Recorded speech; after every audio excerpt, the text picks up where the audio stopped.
නිින්දෙන් අවදි වෙනවා කියන්නේ ශාරීරික අවදිවීම. නිින්ද කියන්නේ මොළය හැකිලුණු තත්ත්වයක්.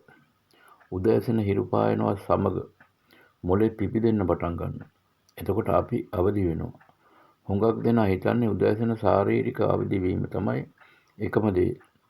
අපි ප්‍රශ්න කරන්න ඕන මේ ශාරීරික අවදිවීමෙන් එහාට තව අවදිවීම් තියෙනවාද කියලා. අපි ශාරීරිකව අවදි වෙලා හිටියට සමහර විට මානසිකව නිද්‍රාවේ හිටිනු වෙන්න පුළුවන්. මානසිකව යම් සියුම් නින්දක ඉන්න පුළුවන්. දැන් මනස නිද්‍රාවක තියෙනවා කියලා කොහොමද අපි දැනගන්නේ? ඔප්පු කළ හැකි විදියක් තමයි නින්දක සිටිනවා නම් සිහින පේනවා. මේ කායිකව අවදි වෙලා ඉන්නකොටත් අපට සිහින පේනවා. දවල් සිහින පේනවා නම් ඒකේ තේරුම නිද්‍රාවක ඉන්නේ. මේ නිද්‍රාව ශාරීරික නිද්‍රාවක් නොවුනට සියුම් නිද්‍රාවක් වෙන්න පුළුවන්. අඩනින්ද අඩ අවදිය වගේ තත්ත්වයක් වෙන්න පුළුවන්. අඩනින්ද අඩ අවදිය තත්ත්වය තමයි අර දවල් හීන වගේ පේන්නේ. නිරන්තරයෙන්ම අපි සිතුවිලි ජාලයක සැරිසරමින් ඉන්නේ. සිතුවිලි වැල් දිගහැරෙනවා. අපි තුළ අතීතයේ අත්දැකීම් පිළිබඳව අනාගතයේ ප්‍රාර්ථනා පිළිබඳව සිතුවිලි වැල් දිගහැරෙනවා. ඒකත් දවල් හීන හා සමානයි. එක්තරා සියුම් සිහිනවලත් මේ අනුව බලන විට අපට පේනවා දවසේ වැඩි හරියක් අපි දවසේ අවදිව සිටියත් යම් කිසි මානසික සියුම් නිද්‍රාවක් පවතින්නේ. රේඛාවක් ඇඳලා එක පැත්තක සිහිය අනෙක් පැත්තේ සිහිය අඩු වීගෙන යන තත්ත්වය. සිහිය අඩු වීගෙන යන විට බුද්ධි ක්‍රියාකාරකම අඩු වීගෙන යනවා.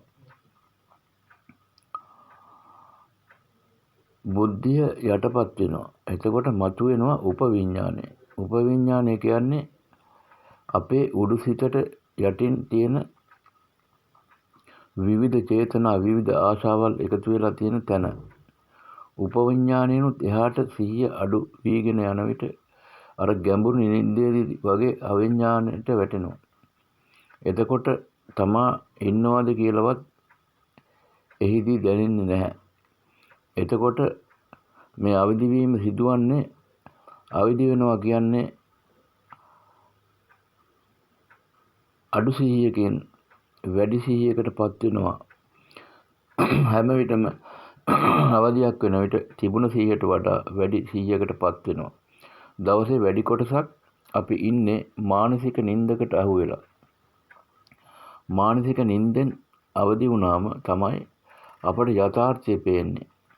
සිහිය ඊටාම වටින අවස්ථාව. යථාර්ථය පෙනෙන තැන මානසික නින්දෙන් අවදි වුණ අවස්ථාව. අපි යම් කිසි විදියකට හිතාගෙන ජීවත් වෙනවා. එහෙම ඉන්නකොට අපි අනපේක්ෂිත විපතකටපත් වෙනවා. ඒ විපතටපත් වීමක් සමගම අවදි වීමක් වෙනවා.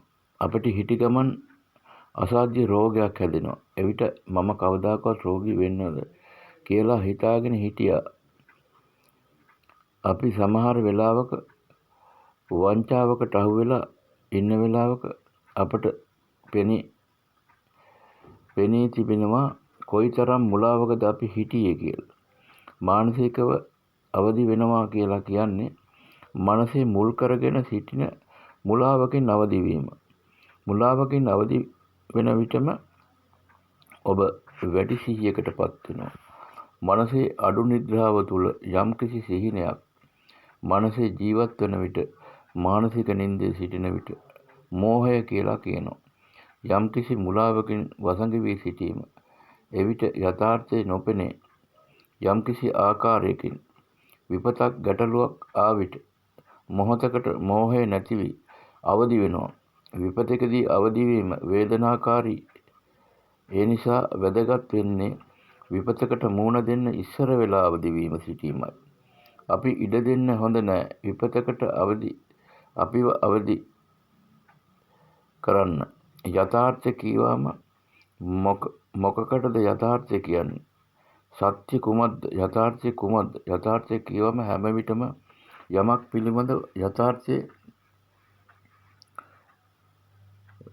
විද්‍යාඥයෙක් යථාර්ථය හොයන්නේ යම්කිසි ද්‍රව්‍යයක හැසිරීම පිළිබඳව යථාර්ථය හොයන්නේ. යථාර්ථය හැම විටම සුවිශේෂී දෙයක් පිළිබඳව අවදිවීමක්. ස්වස්ථා යථාර්ථය කියලා දෙයක් නැහැ. යථාර්ථය හැම විටම යම් දෙයක් පිළිබඳව යථාර්ථ සත්‍ය ගැන කතා කරනවා නම් සත්‍ය සමස්තය පිළිබඳව දැකුමක්. සත්‍ය අවබෝධ වීමක් සමග සමස්තය පිළිබඳව දැනුමක් ඇති වෙනවා. කොහොමද අපි නිතර අවදිව සිටින්නේ? ගමන් කරන බව තමාගේ සිත දෙස සිහියෙන් බැලීමත් සමග පේනවා සිත තියෙන තත්ත්වය. සිත සිහින වැලක් ඔස්සේ යන බවත් පෙනීමත් සමගම අවදිවීමක් වෙනවා. තමා දෙස බලා සිටින විට අවදිවීමක් වෙනවා. සිතේ රැස් වෙලා තියෙන සිහිය නැති කරන දේවල් පුළුවන් තරම් අපි අඳුරා ගන්නවා. මත්පැන් බීම ඒ වගේම අපේ ආශාව තමයි ලෝකේ තියෙන ශ්‍රේෂ්ඨතම ආගම කියලා දෘෂ්ටිගත වුණාම සිහිය නැහැ.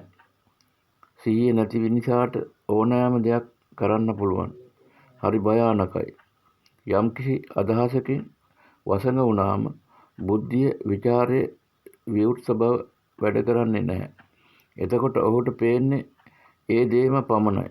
සත්‍ය කියලා අපිට හිතෙනවා නම් මෙන්න මේක තමයි සත්‍ය කියලා අපි යම්කිසි දෙයකට වඳඟ වෙලා ඉන්නේ.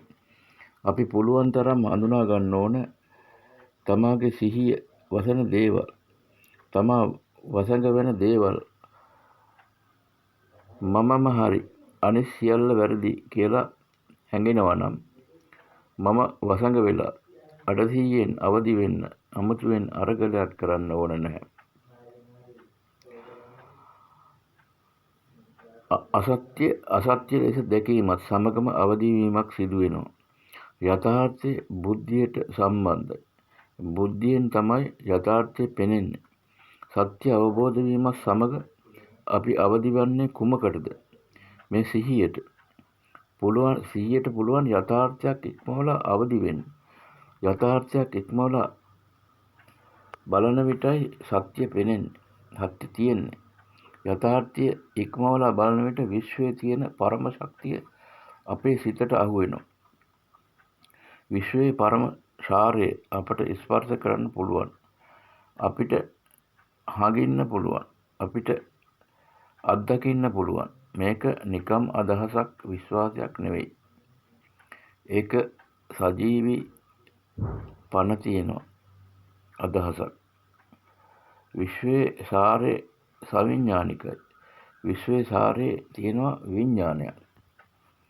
විශ්වයේ සාරය